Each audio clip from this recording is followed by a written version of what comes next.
గుంటల రోడ్డు మొత్తం మేము పూడుస్తూ వస్తున్నాం. అది కనిపించట్లేదా? మీ గుంటల రోడ్లో పడి ప్రాణాలు కోల్పోయింది మీకు కనిపించడం లేదా? మీ పత్రిక ఒకటి ఉంది, బ్లూ మీడియా. ఎప్పుడో 6 సంవత్సరాల నాటి వాటిని తీసుకొచ్చి సద్యవార్తలు తీసుకొచ్చి ఈరోజు కొత్తగా వచ్చినట్టు మాట్లాడతారు. మీరు చేసేటువంటి అసత్యాలకి, మీ అసత్య ఆరోపణలు వినగి మీ మీడియా ద్వారా ప్రాణాలు పోసుకుంటారు. కానీ ఇంతకుముందు మీ మీడియా చూసేవాళ్ళే అసహించుకున్న విషయాన్ని కూడా మీరు గమనించుకోవాలని నేను తెలియజేస్తున్నాను. అంతేకాకుండా నవరత్నాలకు ఎన్నిసార్లు రేట్లు మార్చారు మీరు? అమ్మఒడి అన్నారు, మొదటి సంవత్సరం మీరు ఇచ్చారా? 5 సంవత్సరాలు ఇచ్చారా? ఎవరిని మోసం చేస్తారు?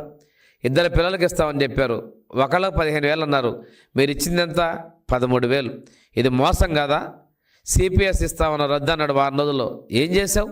ఎన్ని వారాలు జరిగింది ఈ సిపిఎస్ రద్దు చేయడానికి? ఇవన్నీ మీకు కనిపించడం లేదా? మీకు వాస్తవికత ప్రపంచంలో మీరు ఎప్పుడు బతకట్లా.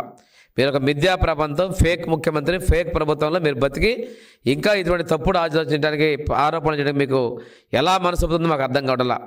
ప్రజలు చేత్కరించారు, తిరస్కరించారు. కనీసం ప్రతిపక్షం అనేటువంటి హోదా కూడా ఇవ్వలేదనే విషయాన్ని మీరు మరిచి మేము ఉన్నాం అనేటువంటి ప్రయత్నం చేస్తారు. నిన్న ఒక ఆయన చెప్తున్నాడు, రాజీనామా చేయాలి చంద్రబాబు నాయుడు గారు. ఎందుకు చేయాలయా? మీరు చేసినటువంటి భూములు లాక్కున్నటువంటి ల్యాండ్ టైటిలింగ్ ఎక్కడ మీరు రద్దు చేసినందుకు చేయాలా? ఎందుకు? మీ నోర్లు కొట్టుకోవడానికి దోపిడీ చేసిందని మేము ఇంకా తీయలేదనా? ఈరోజు చూస్తే ఒక్కొక్కరు చరిత్రలు బయటకు వస్తున్నాయి. రాయలసీమలో ఒక ఆయనేమో కొన్ని 70 అంటున్నారు, ఇంకా 1000 ఎకరాలు తీశారు.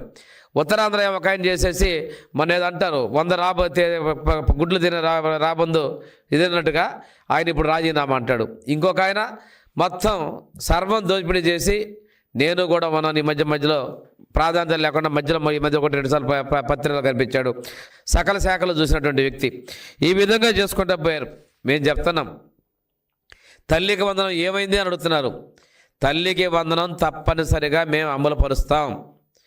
విద్యా సంవత్సరంలో మీరు చెప్పారు 70% హాజరు ఉండాలని చెప్పారు. మీకు ఆ మాత్రం ఆలోచన లేదా? విద్యా సంవత్సరం ముగిసిన తర్వాత, పిల్లవాడు పూర్తిగా వచ్చిన తర్వాత ఈ విద్యా సంవత్సరం మేము డబ్బులు ఇస్తున్నాం. మీలాగా ఇద్దరికని చెప్పి ఒకళ్ళకి 15,000 13,000 ఇవ్వట్లా. మేము చెప్పిన విధంగా 15,000 అందరికీ మేము ఇచ్చేదానికి సిద్ధంగా ఉన్నాం. వచ్చే విద్యా సంవత్సరం మొదలయ్యే లోపే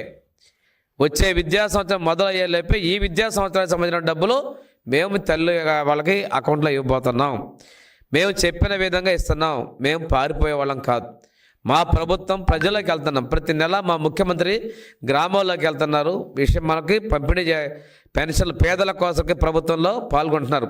మీలాగా పరదాల్లో చాటున పాల్గొనటం, చెట్లు కొట్టించుకోవటం, అలా గాలిలో వచ్చేసి మాట్లాడుకునేటువంటి ప్రయత్నం మేము చేయడంలా. మేము ప్రజలకు జవాబుదారీగా ఉన్నామనే విషయాన్ని మీకు నేను గుర్తు చేస్తా ఉన్నాం. ఇంత నిరుద్యోగాన్ని పారదలుదా ఉన్నారు. డిఎస్సి అన్నారు, ఒక ఉద్యోగం ఇవ్వాల. మేము వచ్చాం, డిఎస్సి మీద సంతకం చేసాం. త్వరలోనే విద్యా సంవత్సరం మొదట్లోనే 16,000 మందికి ఉద్యోగాలకి టీచర్ పోస్టులు ఇవ్వబోతున్నారు కూడా తెలియజేస్తున్నాం. మీరు పెట్టుబడులు తెచ్చామన్నారు, 9,000 మందికి ఉద్యోగాలు ఇచ్చారు. మేము ఇప్పుడు సుమారుగా ఈ 7 నెలల్లోనే 6 లక్షల కోట్ల పైగా పెట్టుబడులు తీసుకొచ్చాం. 4 లక్షల పైగా ఉద్యోగాలు కల్పించడానికి అవకాశాలను కల్పించిన విషయాన్ని కూడా మేము ధైర్యంగా చెప్తా ఉన్నాం. మీలాగా కళ్ళబొల్లి మాటలు చేయడం లేదు. ఈరోజు సాక్షాత్తు ప్రధానమంత్రి గారే వచ్చి విశాఖపట్నంలో శంకుస్థాపన చేశారు. రైల్వే జోన్ తీసుకొచ్చాం, రైల్వే జోన్ ఆఫీస్ శంకుస్థాపన చేశాం. 5 ఏళ్ళు మీరు కాలయాపన చేశారు. నీ కేసుల కోసం కాళ్ళు పట్టుకోవడానికి ప్రయత్నాలు చేసేవి తప్పితే ప్రజల గురించి నువ్వు వేనాడన్నా పట్టించుకున్నావా? అందుకే ఈ ప్రజలు నిన్ను చీకట్లోకి నెట్టిన విషయాన్ని నువ్వు కూడా గమనించుకోవాలని చెప్పి నేను తెలియజేసుకుంటూ